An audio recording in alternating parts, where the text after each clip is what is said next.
ili unapoingia kushughulika na kumshughulikia, umshughulikie ukiwa unajua wewe ni nani kwake.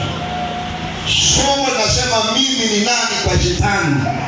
Sasa nakuonyesha asili au chanzo au chimbuko la shetani kwa sehemu ndogo sana. Lazima ujue shetani nani. Shetani ni malaika kama malaika wengine. Usije ukaona kama ni kiumbe kinachotisha. Shetani ni malaika kama malaika wengine, ambaye kazi ya malaika ni kumtumikia Mungu na kuwatumikia wanadamu. Kazi ya malaika ni kumtumikia Mungu na kutumikia wanadamu. Sasa kuna malaika wa kila sekta. Kuna malaika wa taarifa, kuna malaika wa ulinzi, kuna malaika wa sifa kwenye Biblia. Sasa huyu shetani yeye ni malaika kama malaika wengine, ambaye kabla hajaitwa shetani alikuwa anaitwa Lucifer. Alikuwa ni malaika wa sifa. Kazi yake ilikuwa ni kumtukuza Mungu. Yeye ndiye aliyekuwa ulinda, yeye ndiye alikuwa kiongozi wa sifa, kumsifu Mungu. Kwa wale wengine wote ambao walikuwa wanamtukuza Mungu, kiongozi wao wa sifa alikuwa anaitwa Lucifer. Kwa hiyo kazi yake ilikuwa ni kumtukuza Mungu, alafu vile vile amtukuze na mwanadamu. Kwa hiyo mwanadamu na malaika, aliye mkuu ni mwanadamu, kwa sababu malaika hafanani na Mungu, lakini mwanadamu anafanana na Mungu kuanzia roho hata uwezo alionao.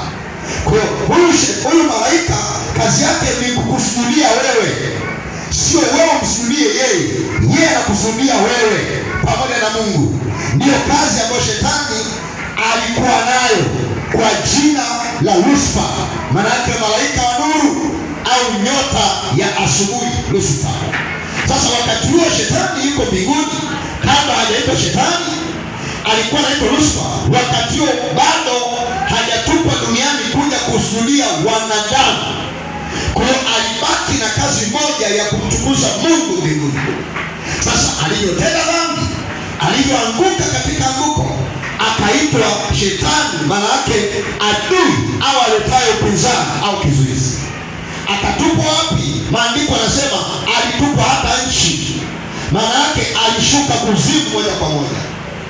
Wakati huo mwanadamu yuko kwenye Eden wakiwa wawili. Sasa akatoka kuzimu akaja kwenye utawala wa mwanadamu. Biblia inasema kwenye kitabu cha Mwanzo 1:27 mpaka 28, maandiko yanasema Mungu alimuumba mtu kwa mfano wake na kwa sura yake. Ule mstari wa 28 anasema akawaambia mkatawale na kutiisha. Hii ilikuwa ni mamlaka, hii ilikuwa ni amri, huu ilikuwa ni uweza. Kwa huyu mwanadamu yeye alikuwa na uwezo wa kutawala dunia, lakini huyu adui alikuwa na uwezo wa kutawala kuzimu. Nielewe vizuri. Lakini akataka tawala na dunia pia. Akafanyaje aweze kutawala dunia? Inabidi aende